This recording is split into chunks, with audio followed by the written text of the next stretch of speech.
Hello and welcome inside Phoenix Municipal Stadium for another edition of the SunDevilSource Baseball Series Recap show following ASU's Sunday win, but overall series loss to Minnesota. I'm Jacob Brooks alongside Luke Lindler, and Luke, this was a roller coaster series for ASU, and the biggest part of that was the bullpen. ASU was one strike away from getting the victory on Friday, but the bullpen blew the lead and then blew it in extras. ASU ends up losing. On Saturday, ASU was in control until a bullpen reliever gave up a grand slam. ASU goes on to lose. Today, the bullpen was still kind of rocky, but ASU was able to itch out the win. Willie Bloomquist said in his post-game presser that he has a lot more evaluating to do of this bullpen. What do you make of ASU's current bullpen status? Well, they really came into this weekend with a rough idea of what the roles were, and now they leave this weekend with more questions than answers. And so it's a difficult spot to be in if you're Willie Bloomquist, but you mentioned it. He said it in his press conference. He's just now trying to evaluate what roles guys are going to fill. And we saw him use people differently today. Derek Schaefer closed and did a really good job. After starting earlier this week against UCLA, Bloomquist thought, maybe Schaefer can give me something out of the pen. He said in his press conference, this is one of our best strikeout guys. They needed 2 strikeouts there, and they got 2 strikeouts. And Schaefer continues to impress over the last week and might play himself into more high-leverage action as the season goes on. Elsewhere in the bullpen, the inconsistencies really started to show themselves, like you said. Rohan Leto started the Monday game against Austin Peay those couple weeks back and did all right, but today was a shell of the pitcher that we saw on Monday against Austin Peay. Gave up a home run in his first inning of action, then gave up 2 more in the next inning. Was pulled for Sean Fitzpatrick, who just gave up 2 more right after that. It was one of the most brutal innings that we've seen all year from the ASU bullpen. 4 home runs and 5 batters. It's historic and not necessarily in the greatest of ways. But I think there are still diamonds in the rough here and silver linings for how some maybe underrepresented members of this bullpen played throughout this series. Now, building off of that, Luke, there's been a lot of inconsistencies in the bullpen, but over the last 2 nights specifically, Jaden Alba, he only had 3 innings today with 5 strikeouts. He got pulled because Willie Bloomquist said that Alba had some sort of cramp situation going on that they'll know more about tomorrow after some testing. He wanted to play on the cautious side, which I agree with that. And then yesterday, Martinez with an amazing start. 11 strikeouts, gave ASU everything that he had. How much do you think that these starters are going to have to shoulder for this team, and how up to the task do you think they are to do that? Well, given the inconsistencies of the bullpen that we just talked about, it's clear that, kind of like it or not, the starters are going to have to shoulder a lot of the pitching burden in terms of setting this team up for success in the late innings. But some of them have shown they do have the ability to do so. You mentioned Martinez, a really good start from him on Saturday. And today, Alba looks strong. Alba still has not given up an earned run all year. He looked really good today in his second start of the season. And Easton Bennett replaced him after that injury. And Bennett looks like the kind of guy that could maybe start in the midweek going forward. Only giving up 1 run, 2 2/3, very strong for a freshman that didn't have a lot of experience coming into his appearance today. And so it's clear that given these inconsistencies that we've mentioned and kind of the volatility of the pen, sometimes it's great, sometimes it struggles, but clearly when it struggles enough it puts a lot of pressure on the starters and the lineup. And right now, they're really not getting their best stuff from Ben Jacobs. And the fact that they're not getting their best stuff from him, but they're still able to trust other members of the rotation, I think is huge and is a pretty underrepresented part of what maybe makes this Sun Devils team a little bit better than what they've shown so far. Only because, your ace, your guy that was on the Golden Spikes watch list preseason, maybe a little too inconsistent coming out of the gate. You have other guys like Martinez, like Alba, that have shown strength and command over their pitches and have given you good starts so far in this season.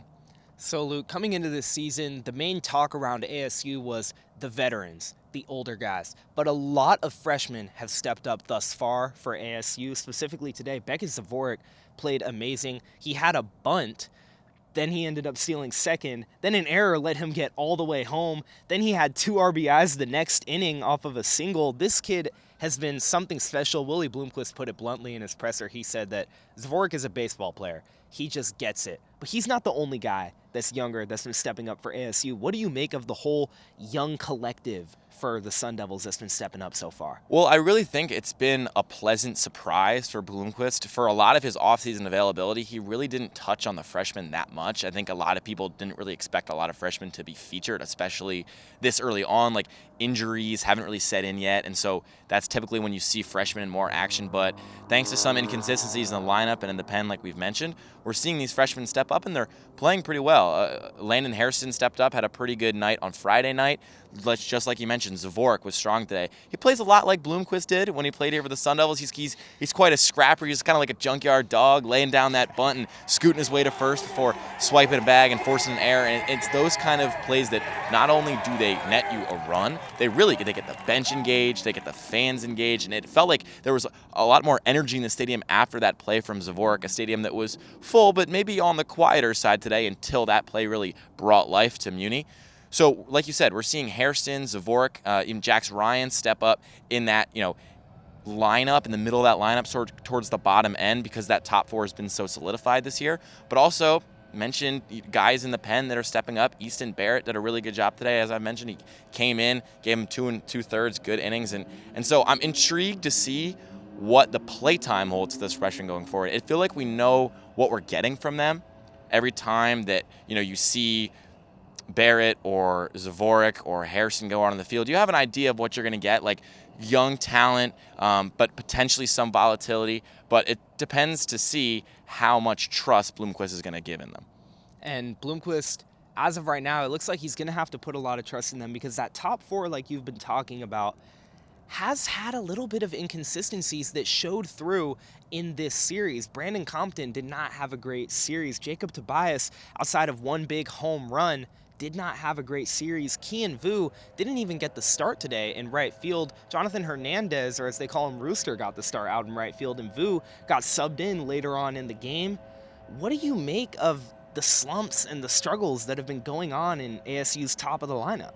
I think there is still a lot of confidence around those four guys, especially from Bloomquist. Even in his press conference, he's mentioned, he didn't start Vu today. He just said it was a day off. Like, it wasn't anything deeper than that. He knows Vu is one of his guys and somebody he can really rely on. I feel like because of all the offseason media talk about how great this lineup was, and people saying they have the best lineup in the country, and Isaiah Jackson was saying, hey, I think we got the best 1 through 9 in the country, and even some great bench guys. We know the top of our order is really, really strong. I think there's a chance that those expectations have weighed on them a little bit to start the season. Willie mentioned it after Friday night. It feels like a lot of guys, especially in that top of the lineup, are kind of trying to end their slump with one swing. They're trying to tattoo a baseball and send it 450 feet into right field, and that's just not really how you break out of what they're in right now. Compton did have a 2-run RBI today, but again, like you said, it's been inconsistent from him after such a strong start to the season. Jacob Tobias' home run was obviously strong, so neither of those guys have warranted a rest day yet, as Ken Vu did today. But those are still a plethora of players who have a lot of talent, but I think right now are just trying to break out of their slumps with one swing when, again, Willie mentioned in his press conference today, sometimes laying down a bunt and stealing a bag just like Zavorik did, that can do a lot for you as a player in terms of building confidence at the plate. So I'm intrigued to see what those guys try to do to break out of their slumps going forward. So with that in mind, if ASU can have those guys break out of their slumps, a midweek against UNLV coming up, last week of the non-conference slate coming up before the first year for this program in the new-look Big 12. How good do you think this team can actually be, and can it reach the expectations set by all those banners behind us right there? Well, I mean, it definitely is tough. Looking out there, playing every game, you see those national championship banners. You see, there's big expectations, and there's a supposed winning culture in this program that they are supposed to live up to. Willie talked heavily about it preseason. He said he felt like this team, the expectation, the standard is to go to a regional. And I think that team still has the ability within it to do that, but they're going to need more consistency. If they play like they've been playing, it'll probably just be a repeat of years past. But I think what we're seeing from them is we're seeing adaptation, and we're seeing resilience. Like you mentioned, they probably could have lost this game today pretty easily, especially how the last 2 games ended. They could have rolled over, and they fought back, and they got big innings from Schaefer, and they just got big performances from a lot of guys, and they gutted out a win to avoid a sweep. And I could see this win as ugly as it was at times, it could be a culture setter and a tone setter going forward.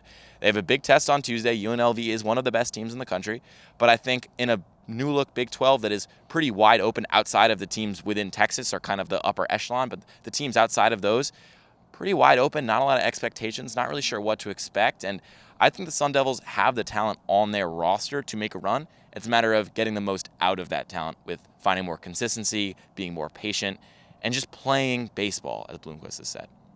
Well, that's all we've got for this edition of the SunDevilSource Series Recap Show. To keep up with all of our ASU baseball coverage, make sure to check out SunDevilSource.com and all of our SunDevilSource socials. From Jacob Brooks, Luke Lendler, and our entire SunDevilSource team, we're saying so long from Phoenix Muni.